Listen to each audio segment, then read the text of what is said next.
Hola, soy Javier. Hoy os vamos a explicar el sistema de las elecciones al Parlamento Europeo que, junto con mis compañeros Jesús y Pilar, vamos a intentar dar un poco de luz a todo lo que estamos viendo en los medios de comunicación constantemente y saber realmente cuál es la trascendencia de estas elecciones y cómo funciona el sistema electoral. En los medios de comunicación, habitualmente lo que estamos viendo es pues un poco el resultado de las posibles encuestas, estadísticas, la campaña electoral, cómo está funcionando, pero no conocemos realmente cuál es el motivo de estas elecciones, cuál es la verdadera entidad, la verdadera trascendencia de estas elecciones europeas. Por ello, lo primero sería explicar cuál es la importancia o cuál es el papel que juega la Unión Europea en conjunto, no solamente hablar del Parlamento, sino partir de lo que es la Unión Europea. Realmente la Unión Europea hoy en día decide sobre aspectos muy importantes de nuestra vida cotidiana y realmente configura en mayor o menor medida, siempre deja en algunos casos un margen a los Estados, pero en otros casos no, en otros casos directamente la normativa que se aplica en España y en cualquiera de los demás países miembros se crea desde la Unión Europea. Y son, como podéis ver ahí el listado, son normas o son aspectos de nuestra vida diaria que nos afectan comúnmente, como derecho de los consumidores, qué derechos nos amparan cuando tenemos un problema con nuestra compañía de gas o cuando hacemos una compra por un producto, nos metemos en internet, por venta online y tenemos un problema, cuáles son los derechos que nos protegen en esos casos, o la seguridad alimentaria, pues todo lo que son las normas de higiene, todas las normas de protocolos para la comercialización de productos alimentarios, también esto se lleva desde la Unión Europea. En el tercer lugar tenemos el empleo y la política social, la defensa de los trabajadores, lo que es también la responsabilidad social de las empresas que tienen que aplicar sus políticas de empresa para proteger precisamente los derechos del trabajador, o incluso la defensa por la igualdad efectiva entre hombres y mujeres en el ámbito laboral, que ya desde hace años venía luchando la Unión Europea en este ámbito. Otro caso, la fiscalidad, los impuestos, sobre todo los indirectos, pero también la Unión Europea influye en los impuestos directos. Impuestos indirectos como en el caso del IVA, por ejemplo, el impuesto sobre el valor añadido, cada vez que vamos a comprar el IVA lo pone el Estado, lo pone cada Estado, pero dentro de un techo, dentro de un margen que se fija desde la Unión Europea. El Estado no puede poner el IVA que quiera, sino que tiene que respetar lo que se le dice desde la Unión Europea. También otros impuestos sobre productos especiales, sobre combustible, electricidad, sobre el tabaco, sobre bebidas alcohólicas, todos esos impuestos especiales también vienen marcados por lo que se dicta desde la Unión Europea. Libre circulación, sobre todo la libre circulación de trabajadores, ya hace tiempo que se suprimieron las fronteras dentro del espacio de la Unión Europea, con alguna excepción de algunos países que se han incorporado últimamente, pero en principio la libre circulación funciona a pleno rendimiento. También libre circulación de mercancías, las aduanas también, en principio, desaparecen dentro del territorio de la Unión Europea, y la libre circulación de capitales. Y por mencionar un último ejemplo que también nos afecta mucho, habría muchos más, yo he puesto aquí unos pocos solamente. La economía y la moneda única, sobre todo, que ya usamos todos nosotros en España, y cuando salimos a extranjeros y son países de la zona euro no tenemos que cambiar de moneda, pero también, por ejemplo, el Euribor, lo que es el índice que se aplica en las hipotecas que actualmente se están pagando, se están contratando en España y en otros países miembros de la Unión. Entonces, para que veáis realmente, esto es una muestra solamente de las competencias que tiene la Unión Europea y, por lo tanto, los aspectos, los ámbitos de nuestra vida cotidiana en los que influye lo que se decide desde la Unión Europea. Realmente, y luego toda esta normativa se aplica tanto a las personas físicas, a nosotros, como a las empresas y las instituciones públicas, los estados, las comunidades autónomas o regiones, según el país, o federaciones de estados, todos tienen que cumplir también con esta normativa que se marca directa o indirectamente desde la Unión. Pues bien, dentro de este marco de competencias, ¿cuál es el papel que juega el Parlamento Europeo?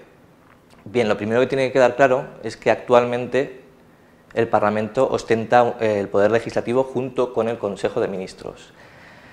Digo actualmente porque en sus orígenes el Parlamento apenas tenía potestad legislativa y era realmente el Consejo de Ministros quien legislaba, quien dictaba las directivas, reglamentos y demás normas de la Unión Europea. Sin embargo, esto ha ido cambiando poco a poco con las reformas de los tratados. Cada vez el Parlamento ha ido adquiriendo más papel, mayor poder legislativo y, en definitiva, ahora el Parlamento es un colegislador junto con el Consejo de Ministros y ha adquirido competencias en prácticamente todas las materias sobre las que tiene competencias la Unión Europea. Esto es importante tenerlo en cuenta porque da su razón de ser a las elecciones europeas. El Consejo de Ministros, que también legisla dentro de la Unión Europea, pues bueno, está formado por ministros que van siendo designados por los gobiernos de cada Estado miembro, pero los miembros que componen el Parlamento Europeo los elegimos nosotros, con estas elecciones que se celebran el próximo domingo 25 de mayo. Aparte de la potestad legislativa, que sería lo más significativo quizás, también tiene un importante poder para controlar el gasto de la Unión Europea. Todos estos gastos que se expresan y se contienen en el presupuesto de la Unión Europea los controla la Unión Europea, el Parlamento Europeo, y también son quienes establecen en ese presupuesto las prioridades sobre qué es lo que se tiene que gastar y qué es lo que no se tiene que gastar o se tiene que dejar en un segundo plano. Entonces también maneja lo que es la importancia presupuestaria de la Unión Europea. El Parlamento también tiene ahí un poder decisivo. Después el Parlamento también decide quién va a dirigir la Unión Europea, porque en definitiva es quien nombra o elige al presidente de la Comisión Europea, y no olvidemos que la Comisión Europea en definitiva es el poder ejecutivo, es la administración pública quien administra la normativa de la Unión Europea desde la propia Unión. ¿Vale? Entonces realmente tiene un poder muy importante también para configurar el poder ejecutivo de la Unión Europea, porque además no solamente nombra al presidente, sino que participa en el nombramiento del resto de miembros o comisarios europeos. Y por último, el Parlamento controla también, tiene un control político sobre la Comisión Europea y sobre el Consejo. Realmente pues, también tiene facultad para la posibilidad para hacer moción de censura, igual que tenemos aquí a nivel nacional o autonómico, por ejemplo, la moción de censura o la posibilidad de plantear preguntas, interpelaciones, abrir comisiones de investigación para ver qué está sucediendo en el Ejecutivo de la Unión Europea. Básicamente hoy en día sí que funciona parecido a un Parlamento, o prácticamente igual que un Parlamento nacional. En fin, esta es la explicación sobre cuál es el papel del Parlamento Europeo, cuál es la trascendencia y en qué nos puede afectar las elecciones del próximo domingo. Si tenéis alguna duda sobre si vais a ejercer vuestro derecho a voto o no, es un derecho, eso siempre hay que tenerlo en cuenta. En España no es una obligación, es un derecho. Si tenéis alguna duda o si ya lo tenéis claro que vais a votar, pero no sabéis cuál es la trascendencia de vuestro voto, en qué puede influir que hagáis una cosa u otra, todo esto lo van a explicar a continuación mis compañeros, empezando por mi compañero Jesús Alvira. Ya sabemos que desde este jueves 22 de mayo al domingo 25 de mayo, todos los países integrantes de la Unión Europea tenemos elecciones al Parlamento Europeo, los eurodiputados. El sistema electoral del Parlamento Europeo es un sistema de proporcionalidad degresiva. Los países con mayor población tienen más escaños que los países con menos población, pero estos últimos tienen más escaños de los que se derivarían de la proporcionalidad estricta. Por ejemplo, Alemania aporta 96 europarlamentarios a la Cámara, Malta aporta 6, que en un principio son más de los que por su población le correspondería. Esto es lo que denominamos proporcionalidad degresiva. Ahora vamos a centrarnos en el caso que nos interesa, que es España. Nosotros en concreto votamos el domingo 25 de mayo. ¿Cómo se distribuyen o cuál es el sistema electoral? Pues lo fija la Ley Orgánica de Régimen Electoral General, la LOREG, en sus artículos 214, 15 y 16. El 214 establece que la circunscripción para la elección de diputados al Parlamento Europeo es el territorio nacional. ¿Qué implica esto? Pues que el señor de Zaragoza, el señor de Madrid, el señor de Cádiz, el señor de Jaén, el señor de Córdoba, que quiera votar al Partido Popular, que quiera votar al Partido Socialista, que quiera votar a Izquierda Unida, que quiera votar a otros partidos, ¿vale?, puede votar la misma lista en Zaragoza, en Madrid, en Granada, en Córdoba. Es la misma lista. Sin embargo, si recordamos, en las elecciones al Congreso de los Diputados, no. El señor de Madrid que quiere votar al Partido Popular o al Partido Socialista u otro partido, vota a la lista de candidatos que van por la circunscripción de Madrid. El señor de Zaragoza votará a la lista que presenta el PSOE, el PP o el otro partido que sea, por esa circunscripción, por Zaragoza. En el caso de la Unión Europea, no. Es la misma lista, es una lista cerrada, entonces si nosotros queremos votar al partido A, al partido B, al partido C, que sepamos que la misma lista va por Madrid que va por Cádiz. Artículo 215. El número de diputados que se elige en España se fijará en función de lo que establezca en esta materia el ordenamiento jurídico europeo. En este caso nosotros aportamos 54 europarlamentarios, ¿vale? Artículo 216. El artículo 216 nos remite, que luego lo veremos, al artículo 163 de la LOREG. ¿Vale? El artículo 163 establece el mecanismo para repartir los escaños. Luego lo veremos en una tabla y os va a quedar muy claro. Se exceptúan del artículo 163 los puntos 1a y el punto 2. Esto también con esa tabla lo veremos porque será importante de cara al cómputo de los votos en blanco, que luego mi compañera Pilar os lo explicará perfectamente. Resumiendo lo que veíamos antes, podemos decir que la representación del sistema electoral español es que es un sistema representativo de circunscripción nacional en el ámbito, lógicamente, de la Unión Europea, con listas cerradas y bloqueadas. Los eurodiputados que presentamos son 54. ¿Cómo se distribuyen los escaños? Pues se utiliza un sistema proporcional en la variante DONT. Y las circunscripciones, como hemos visto, la circunscripción para la elección de los diputados al Parlamento Europeo es el territorio nacional. Muy atentos a la tabla que viene a continuación. Antes de nada, si alguno lo necesita, que nos pida este PowerPoint por los medios habituales. Por favor, en vuestra casa, coged la LOREG, la Ley Orgánica de Régimen Electoral General, e iros al artículo 163, porque este ejemplo clarificador está sacado de ahí, ¿vale? El artículo 216 de la LOREG marca, como hemos comentado antes, que la atribución de escaños en función de los resultados del escrutinio se realiza conforme a lo dispuesto en el artículo 163, exceptuando el apartado 1A y el apartado 2. Vamos a leer el apartado 1A porque tiene mucho interés. Dice que no se tiene en cuenta aquellas candidaturas que no hubieran obtenido al menos el 3% de los votos válidos emitidos en la circunscripción. Esto no es aplicable a la Unión Europea. En el caso de las elecciones generales, por ejemplo, hay que tener en cuenta que hay que alcanzar un mínimo de 3% para poder formar parte de esta tabla. Esto lo veréis luego con mi compañera Pilar, porque esto tiene repercusión de cara al cómputo de los votos en blanco, ¿vale? Como hemos comentado, este punto A no se aplica a la Unión Europea, es decir, no hay un porcentaje mínimo, podemos decir que el porcentaje es el 0%. Entonces, el punto B del artículo 163 nos marca que se ordenan de mayor a menor en una columna las cifras de votos obtenidos por las restantes candidaturas.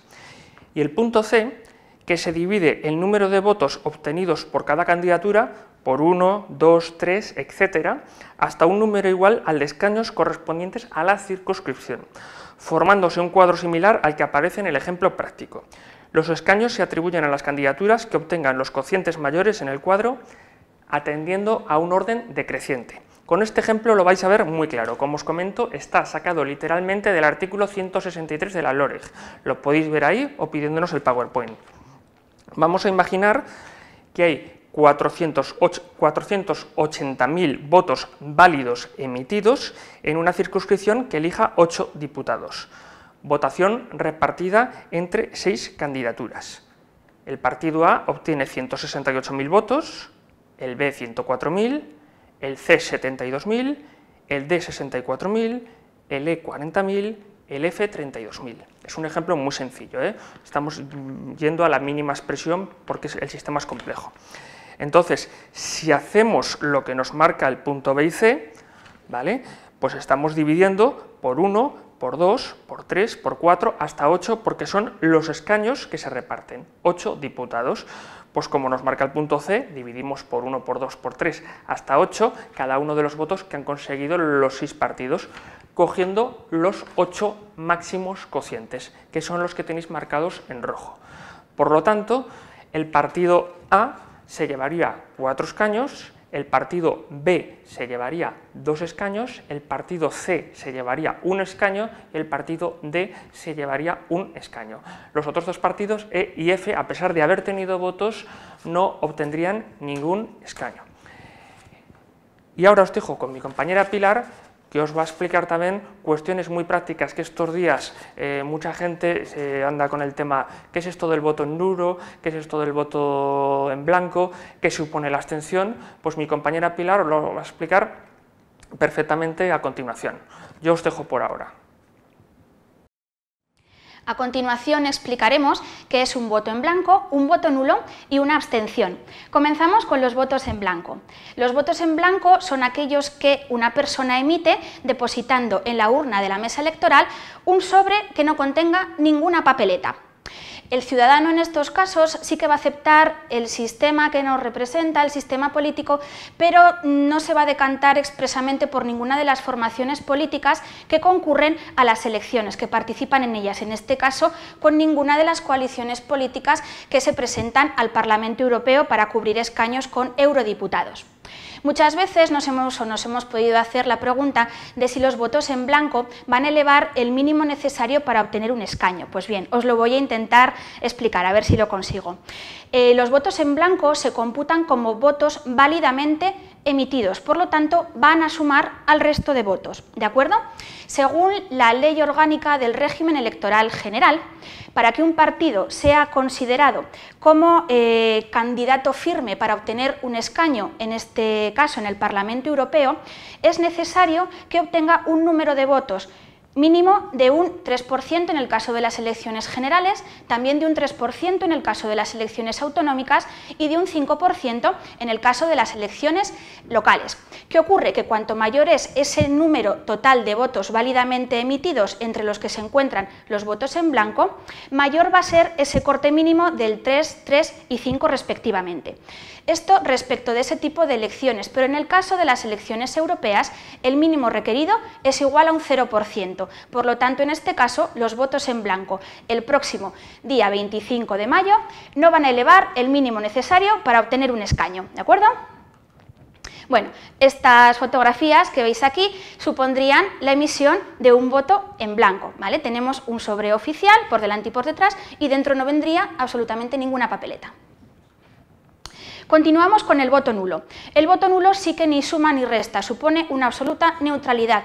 Eso sí, los miembros de la mesa electoral finalmente en el recuento deben dejar constancia de cuántos han sido. Tenemos varias formas de emitir un voto en blanco, por ejemplo, depositando en la urna una papeleta sin sobre. También depositando en la urna una papeleta que no siga el modelo oficial, por ejemplo esta, que está escrita a mano.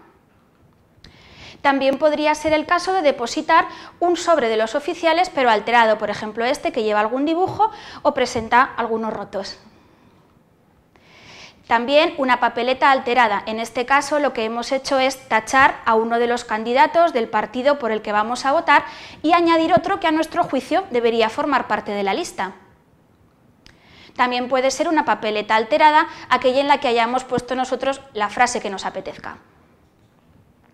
Igualmente sería nulo un sobre que contenga varias papeletas de varios partidos distintos, como sería este caso en el que hemos introducido 3 papeletas diferentes.